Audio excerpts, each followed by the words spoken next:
રાજકોટ જિલ્લાનું ધોરણ 10નું પરિણામ જાહેર થયું। રાજકોટમાં કુલ 88.10% જેટલું પરિણામ આવ્યું છે। રાજકોટની અનેક ખાનગી સ્કૂલોમાં ભવ્ય સફળતા મળી છે। ઊંચા પરિણામથી વિદ્યાર્થીઓમાં ખુશીનો માહોલ છે। રાજકોટના 4262 વિદ્યાર્થીઓએ A1 ગ્રેડ મેળવ્યો છે। રાજકોટમાં 7296 વિદ્યાર્થીઓએ A2 ગ્રેડ પ્રાપ્ત કર્યો છે। વાલીઓએ સંતાનોની સફળતા બદલ ગૌરવની લાગણી અનુભવી છે।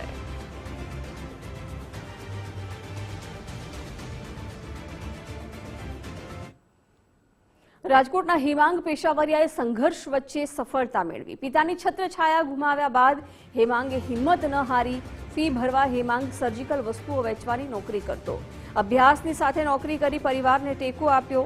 શાળા સંચાલકોએ હેમાંગની પરિસ્થિતિ જાણી મદદ કરી। શાળાએ હેમાંગને નોકરી મુકાવી તમામ ફી માફ કરી। શાળાના સપોર્ટથી હેમાંગે ધોરણ 10માં કમાલ કરી બતાવી છે। ધોરણ 10માં A1 ગ્રેડ પ્રાપ્ત કર્યો છે। આર્થિક તંગી વચ્ચે હેમાંગની ઝળહળતી સફળતા જોવા મળી છે। એક એવા વિદ્યાર્થી સાથે આજે તમને મુલાકાત કરાવી છે કે બોર્ડમાં સારા માર્ક તો લાવ્યો, પરંતુ તેમના પરિવારની હિસ્ટ્રી સાંભળીને તમે પણ એક વિચારતા થઈ ગયા છો। શું નામ છે? આપણે તેમની સાથે વાત કરીશું। શું નામ છે મોટા ભાઈ? હેમાંગ પેશાવરિયા। હેમાંગ, શું હતું 10મા ધોરણમાં કપરી પરિસ્થિતિ તમારે ઊભી થઈ હતી? શું આખો ઇતિહાસ રહ્યો? પહેલા તો જ્યારે મારું 9મું પૂરું થયું ત્યારે મારા પપ્પાને કેન્સર આવ્યું, એટલે પછી ત્યારે જોબમાં હું ચાલુ જતો હતો। પછી સ્કૂલ તરફથી એટલો સપોર્ટ મળ્યો। એ લોકોએ એટલું કીધું કે અત્યારે સ્ટડીમાં ફોકસ કર, અત્યારે જોબ કરવાની તારી ઉંમર નથી। એટલે પછી જોબ છોડીને સ્કૂલમાં સ્ટડીમાં ધ્યાન દીધું અને શાળા પરિવારનો એટલો સપોર્ટ હતો કે આજે હું અહીંયા આ સ્ટેજ ઉપર ઊભો છું એનું કારણ જ શાળા છે, ધોળકિયા સંસ્થા। તું શું નોકરી કરવા જતો? હું સર્જિકલ્સમાં જતો એમ્પ્લોય તરીકે। ત્યાં કેટલા મહિના નોકરી કરી હતી? મેં 3-4 મહિના। પછી શું થયું?